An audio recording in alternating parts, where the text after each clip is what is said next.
Hello, let's see how to create a virtual machine on Azure. So here from the top left, I'm going to choose this options menu. Then we need to choose virtual machines. And now to create a new virtual machine, I click here where it says create, and let's create a new virtual machine. You will need to have an active subscription. I believe you already have one. And you're also going to need a resource group. So you can either use an existing one if you have one. If you don't, you can always create a new one. Just click on create new, provide some name here and click on OK. I just go with one that I already have.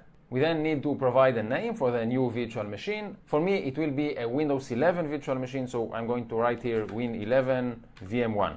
Then choose your region, and it's better to choose something that's near to your location as it will minimize latency. I'll just go with US. Here I'm going to leave everything with the default options. Then we need to choose the type of operating system we want. So here on this dropdown, you will have most of the popular options. And for most people, you should probably just choose something from here. You have here Ubuntu 24, Ubuntu 22, Red Hat, Debian, Windows Server, and also Windows 11. This is what I'm going to go with. You can configure it further, make a more specific selection by clicking here where it says see all images. But in my opinion, it's not really needed for most people. Then we need to choose the virtual machine architecture. It can be either ARM64 or x64.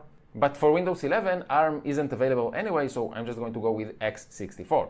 Then here you can run with Azure Spot Discount. This is a significant discount. You can see here the estimated monthly cost, and notice by how much it changes as soon as I click on this box. So it's pretty significant, but you should take into account that if you are going with this option, your virtual machine might be evicted at any time. So if you are going to use it, for example, as a development machine, and you are going to save your work on GitHub, for example, anyway, then it might be okay for you. But if you cannot afford an unexpected eviction of your virtual machine, don't choose this option. For me, that's fine, and I want a discount, so I will check this box. Then we need to choose the size for the virtual machine, which is basically how much memory and how many virtual cores it's going to have. So here we can see all sizes, and as you can see, there are several families. My observation is that the D family, especially V6, is quite affordable and might be a good starting point. So let's expand the D series, and here you can sort it by cost per hour.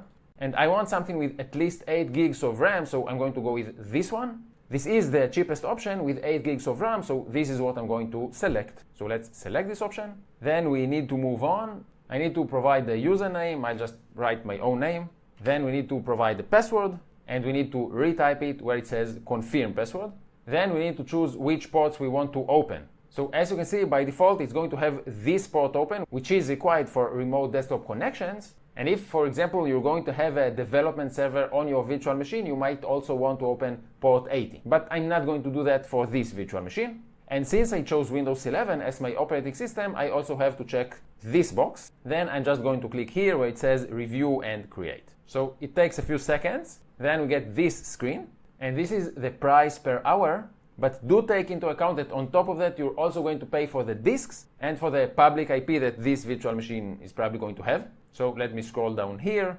And here on the right, we can see the estimated monthly costs. So this is for the virtual machine itself. This is for the disks. I'm going to have 128 gigs. And this is for networking, which is basically what we're going to pay for the public IP. So I'm fine with that. Let's create the virtual machine by clicking here. And it is initializing the deployment. It will take a minute or two. Okay, and the deployment is complete. Let's go to resource. Then I need to click here at the top where it says connect, and let's connect. And here I can download the RDP file, which is needed for the remote connection. So let's click on it, and I get this warning, but this is fine. So let's keep this RDP file, and here it is. So I should have it in my downloads folder. So all I need to do is to double click on this file, and here I'm going to click on more choices. Then use a different account. And for the username, I use the username that I set for the virtual machine, which is my name. Then I need to type in the password that I set for the virtual machine. Then we can click on OK.